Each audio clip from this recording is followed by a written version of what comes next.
Hello दोस्तों, सिव education channel पर आपका स्वागत है। आज हम राजस्थान की जो हवेलियां हैं उनकी सेकंड क्लास ले रहे हैं और हवेलियों के बारे में देख रहे हैं। कल एक जो मिस्टेक हुई थी वो हुई थी हमारी कौन सी, रामनाथ गोया की हवेली। वहाँ पर हमने बिसाऊ झुंझुनू कर दिया था, बल्कि वो हमारा मंडाऊ झुंझुनू था।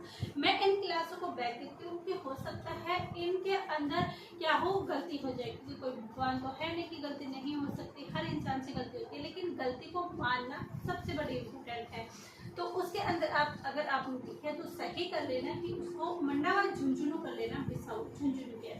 अब आज हम सेकंड क्लास देखने वाले हैं और सेकंड क्लास में आज हम इन हवेलियों को क्या कर देंगे, कंप्लीट कर देंगे।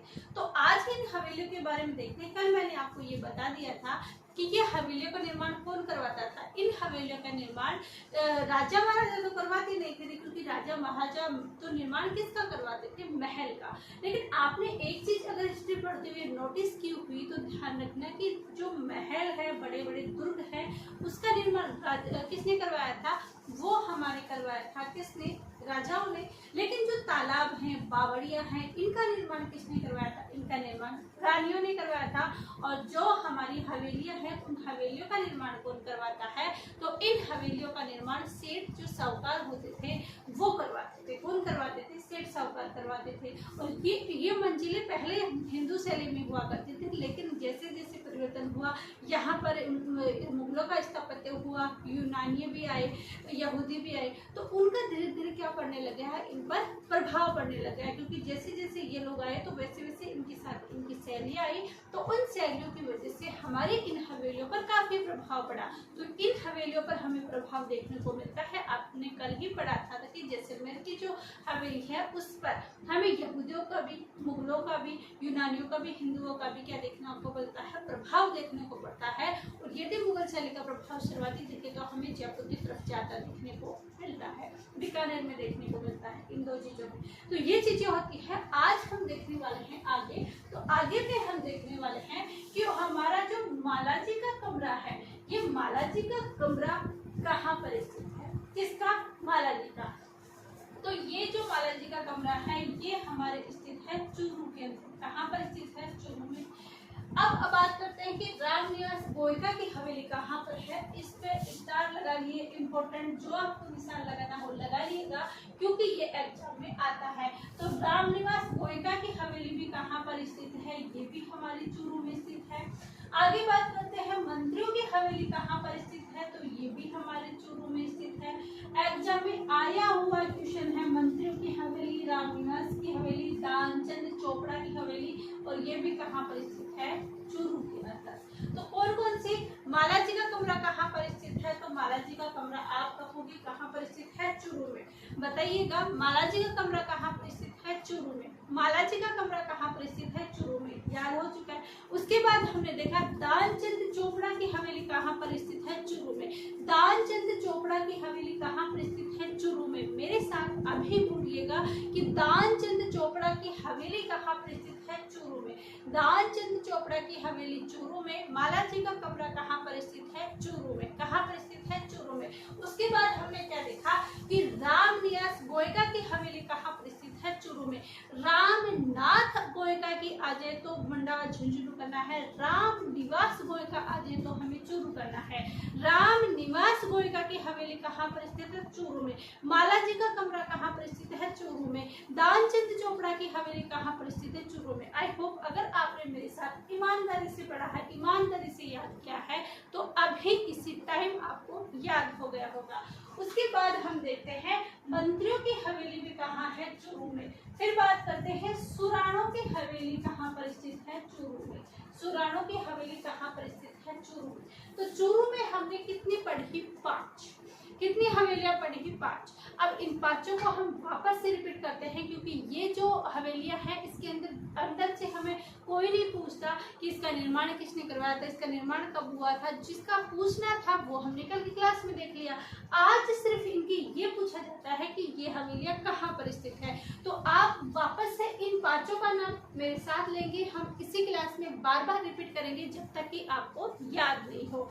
तो इसके अंदर सबसे हम देखते हैं मालाजी का कमरा।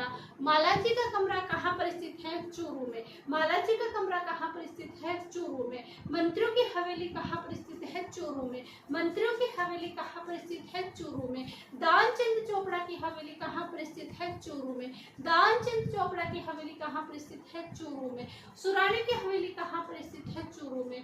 सुराणों की हवेली कहाँ पर स्थित है? चूरू में। और एक कौन सा छोड़ा? रामनिवास गोयका की हवेली कहाँ पर स्थित है? चूरू में। रामनिवास गोयका की हवेली कहाँ पर स्थित है? चूरू में।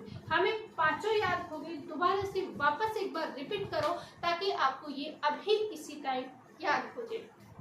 हम ऊपर से लेते हैं, मालाजी का कमरा कहाँ पर स्थित है? तो मालाजी का जो कमरा है वो कहाँ स्थित है? चूरू में। मालाजी का कमरा कहाँ पर स्थित है? मालाजी का कमरा चूरू में। उसके बाद हमने देखा रामनिवास गोयका की हवेली कहाँ पर स्थित है? चूरू में। रामनिवास गोयका की हवेली कहाँ पर स्थित है? चूरू में। मंत्रियों की हवेली कहाँ पर स्थित है? चूरू में। मंत्रियों की हवेली कहाँ पर स्थित है? चूरू में। सुराणों की हवेली कहाँ पर स्थित है? चूरू में। सुराणों की हवेली कहाँ पर स्थित है? चूरू में। और दानचंद चोपड़ा की हवेली कहाँ पर स्थित है? चूरू में। तो चूरू में कितनी पड़ी? 5। कौन कौन सी? सुराणों की हवेली, दानचंद चोपड़ा की हवेली, मालाजी का कमरा और रामनिवास गोयका की हवेली, मंत्रियों की हवेली। ऊपर से वापस बोलो तो इसका किसका? मालाजी का कमरा, दानचंद चोपड़ा की हवेली, रामनिवास गोयका की हवेली, मंत्रियों की हवेली और कौन सी होगी? सुराणे की। कहाँ पर स्थित है? चूरू में। आई होप आपकी याद हो गया होगा। अब हम नेक्स्ट चलते हैं। अब देखते हैं पुरोहित की हवेली। तो ये पुरोहित की जो हवेली है ये कहाँ पर स्थित है? तो देखिए पुरोहित कहाँ के थे? तो हमारे जो जयपुर के मिर्जा राजा जयसिंह थे, इनके ये साहित्यकार थे, इनके अंदर ज्योतिष भी थे ये जयसिंह जी। तो इनके अंदर आप देख सकते हो कि तो पुरोहित जी की हवेली कहाँ पर होगी? तो पुरोहित की जो हवेली वो हमारी जाएगी जयपुर। कहाँ पर जाएगी? तो पुरोहित की हवेली जाएगी हमारे कहाँ पर? जयपुर। उसके बाद खवास की जो हवेली है, ये खवास की हवेली भी कहाँ पर स्थित है? जयपुर में स्थित है। फिर उसके बाद देखा रत्नाकर पुंडरीक की जो हवेली है, ये रत्नाकर पुंडरीक की जो हवेली है ये भी कहाँ पर स्थित है? जयपुर में। कहाँ पर स्थित है? जयपुर में।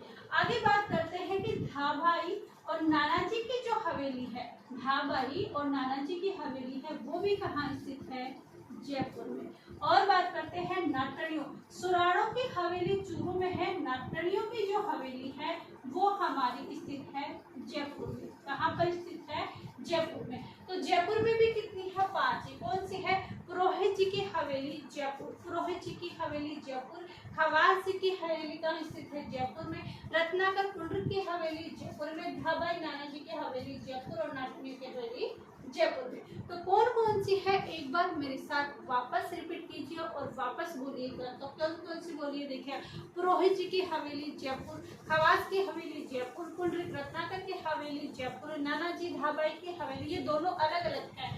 नाबाई जी की हवेली अलग है, धाबाई जी की हवेली अलग है। दोनों अलग है लेकिन मैंने दोनों को धाबाई वह लगाया है मैंने।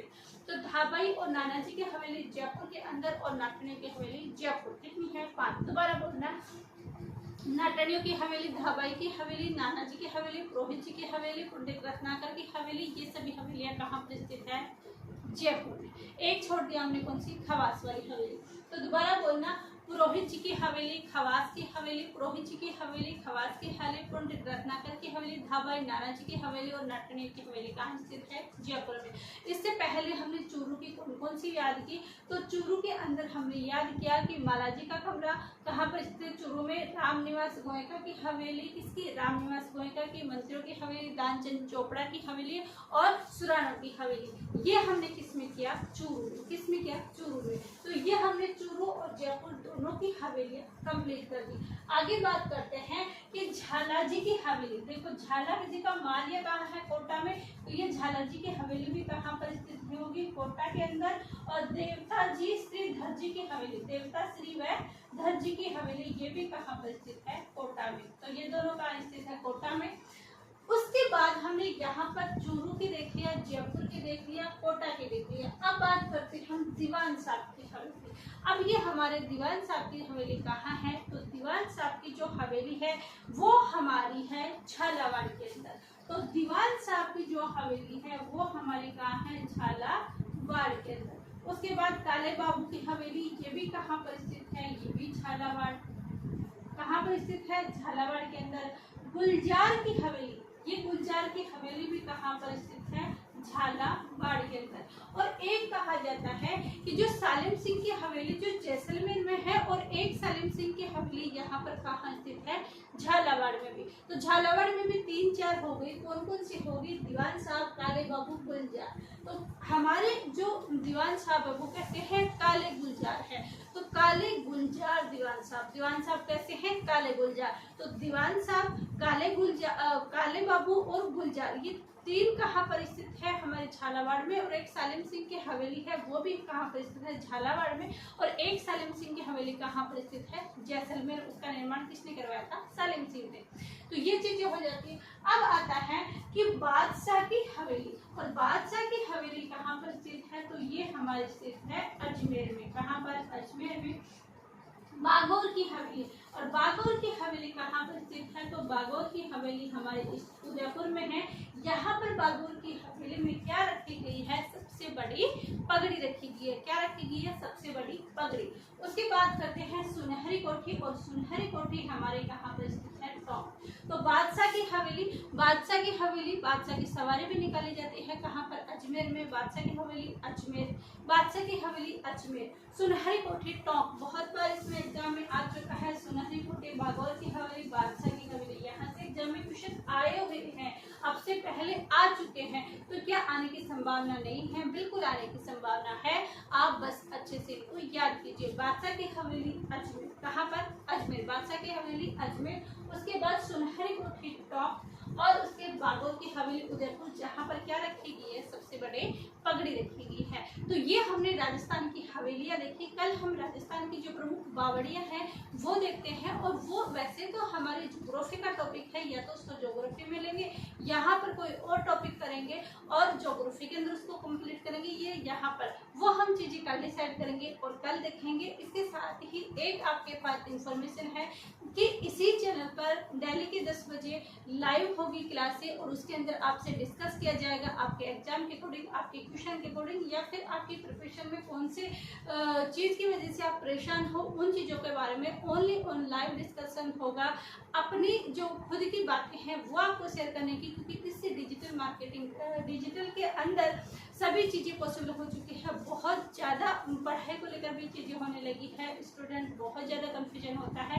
तो इस स्टूडेंट की कन्फ्यूजन दूर करने के लिए, डिस्कस करने के लिए, और एक डिस्कस इसके अंदर क्लास रखी जाएगी जिसमें सभी स्टूडेंट अपनी बात रख पाएंगे और अच्छे से बातें करेंगे। तो आई होप ये सभी स्टूडेंटों को ध्यान में रखते हुए की गई है ये चीज़ें। तो आई होप आपको अच्छी लगी होगी। अच्छी लगी हो तो अधिक से अधिक शेयर कीजिए, लाइक कीजिए। अभी तक सब्सक्राइब नहीं किया तो प्लीज़ सब्सक्राइब जरूर कीजिएगा।